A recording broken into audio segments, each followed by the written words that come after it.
اب بات کرتے ہیں scope and components of family health.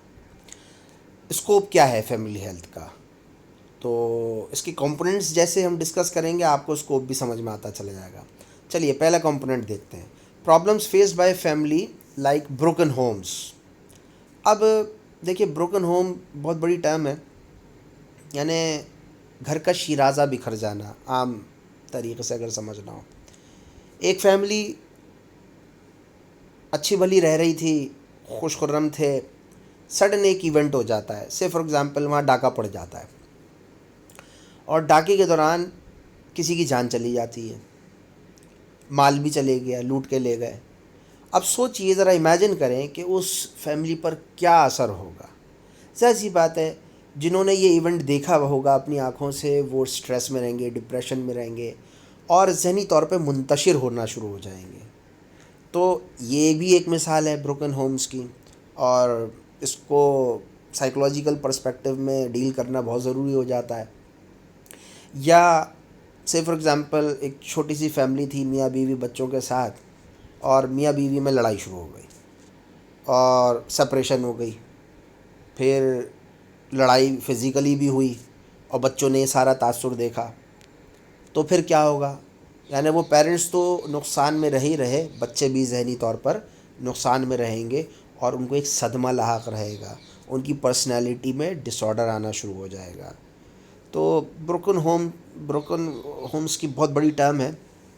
یعنی یہ ایسا نہیں ہے کہ فزیکلی گھر ٹوٹ رہا ہو، یہ جو بانڈنگ ہوتی ہے نا فیملی ممبرس میں، جو ایک لو اینڈ افیکشن کی جو ایک پاور ہوتی ہے فیملی میں، اگر وہ متاثر ہو جائے تو بہت زیادہ ڈسٹربنس ہوتی ہے. ایسے ہی ڈرگ ابیوز، اب خاندان میں ایک شخص ہے وہ نشے کا عادی ہو گیا تو پورا گھر جو ہے متاثر ہو رہا ہوتا ہے. معاشرے میں فیملی ممبرز جو نگاہ اٹھا کے نہیں چل رہے ہوتے، لوگ تانے دیتے ہیں، لوگ آوازیں دیتے ہیں کہ بھئی دیکھیں نشئی کا باپ ہے، نشئی کی بہن ہے. تو بہت زیادہ سوشل اس کا امپیکٹ آتا ہے. اور وہ شخص جو ڈرگ ابیوز کا شکار ہوا ہے وہ تو متاثر ہو ہی رہا ہے، لیکن اس کی فیملی بہت زیادہ ڈسٹرب ہوتی ہے.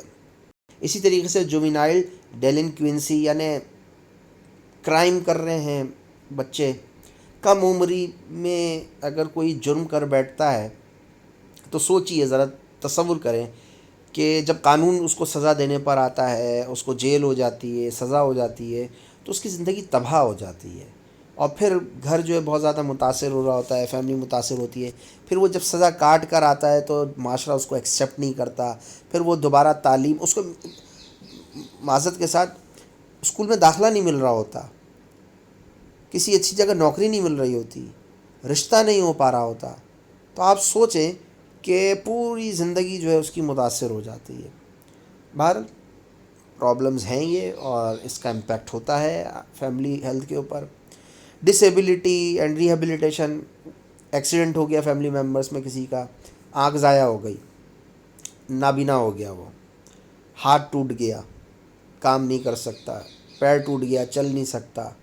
اب ایسا متاثرہ شخص جو ہے وہ فیملی کے لیے ایک ایکسٹراڈینری اٹینشن اس کو چاہیے.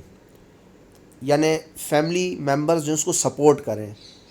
بگننگ میں سمپیتھیٹیکلی سب سپورٹ کرتے ہیں، لیکن آہستہ آہستہ اپنے ڈیلی روٹینز میں وہ ڈیوائیڈ ہوتے چلے جاتے ہیں، اور وہ جو متاثرہ شخص ہوتا ہے وہ اکیلا رہ جاتا ہے، پھر وہ نان پروڈکٹیو ہو جاتا ہے.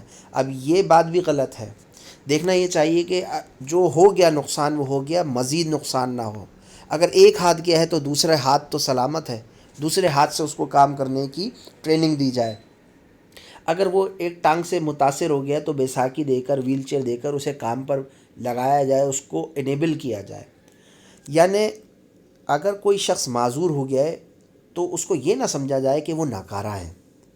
اگر ایون وہ ہاتھ پیر سے بالکل زیرو ہو گیا ہے تب بھی اس کا ذہن تو چل رہا ہے نا. تو اگر اس کی انٹیلیکٹ ایبلٹی برقرار ہے، اس کی ذہنی صلاحیت اچھی ہے، تو اس کی ذہنی صلاحیت سے فائدہ حاصل کیا جائے، معاشرے کو بینیفٹ ملنا چاہیے. تو یہ ساری چیزیں ہیں، یہ بھی فیملی ہیلتھ میں آتی ہیں. ایسے ہی ان میرڈ مدرز ہیں، یہ ایک معاشرے کا بڑا مسئلہ ہوا ہے ان میرڈ مدرز کا.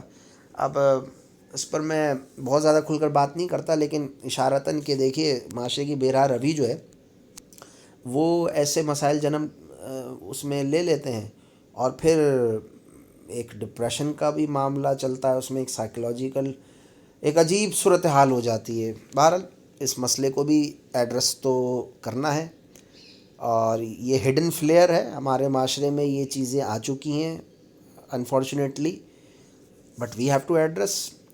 پھر teenage pregnancy more or less, اچھا ٹین ایج پریگننسی ہے کہ جلدی شادی ہو جاتی ہے، ٹھیک ہے جی شادی ہو گئی، لیکن اب اس میں جو کیئرز ہیں وہ نہیں پتہ، اویئرنیس وہ نہیں ہے لوگوں کو کہ بھائی اب شادی کے بعد کیا کیئر کرنی ہے، کس طریقے سے اپنی ہیلتھ مینٹین کرنی ہے، تو یہ ایشوز آتے ہیں۔ نیکسٹ ایشو جو ہے نیکسٹ پریزنٹیشن میں ڈسکس کرتے ہیں۔